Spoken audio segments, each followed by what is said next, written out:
ngima johalago mago manitiere piny. Negichako od romo mabende negitimo Limuru kendo koro negisingo bero uchumi mar jo Kenya. Kwethno wacho weche mathoth ahinya, giwacho ni koro weche mathoth osekethore mag dongruok nyaka ne koro wach mar handshake bedi. Gino magiwacho ni koro gidwa ni ka gidonjo to giket weche obede kare. Gikwayo jopiny mondo koro sirgi kendo ka giseya ahinya riwruok mar Azimio One Kenya magiwacho ni koro bikonyo Kenya ni mar gisebedo e telo higni 3 mokadho. Na tumeona there is a streak of issues that Kenyans face. Access to affordable credit runs through the whole country. Interest rates on those credits where they're available runs through the whole country. Access to markets runs through the whole country. Lack of value addition runs through the entire country. Tuliambiwa mahali pengine unalima kahawa yako, ukivuna, ukitoka tu kwa gate, broker amengojea. Yeye anakula kila kitu.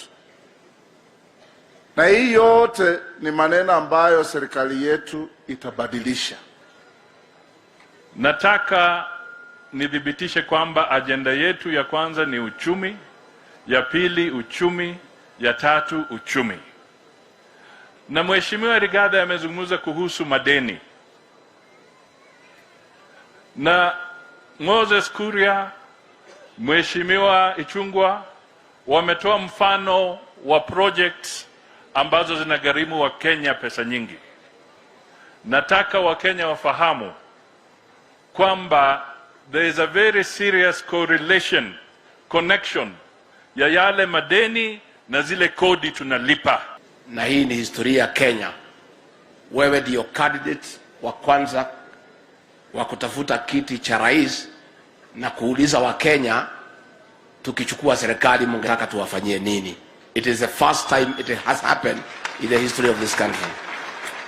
Your Excellency, wakati uliniuliza nikuje nikusaidie kutafuta kura, ulinipatia jukumu ya mambo ya uchumi na ukaniambia tushikane nao viongozi wengine na tuanze kupanga mikakati wakati huu hata kabla hujachaguliwa, ndio ukichaguliwa kutoka D1 kazi ianze ya kubadilisha uchumi.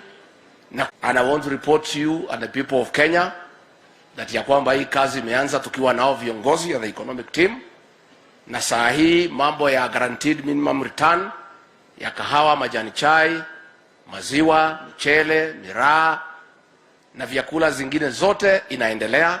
Na hii kikao cha leo yale maoni tumechukua tutaongeza, na within the next 1.5 months tutakuwa na bei ambazo return mkulima akilima mazao yake anajua atapata nini, na hiyo kazi inaendelea. Mimi nataka niwashukuru sana. Niseme mambo mawili ama matatu. Kwa yale mambo yote mmesema hapa, tutayanakili mambo ya barabara, the priority roads that will make a difference in the economy of Kiambu. We want those priority roads that will make the economy of Kiambu grow so that we can begin and prioritize those roads and complete the ones that are stalled. Maneno ya infrastructure ambayo inahitajika, najua tulikuwa tumewaambia pale mbeleni, kwa sababu Kiambu ni county ambayo wakulima wengi wa ng'ombe za maziwa wanaishi. Tulikuwa tumewaahidi 32 milk coolers.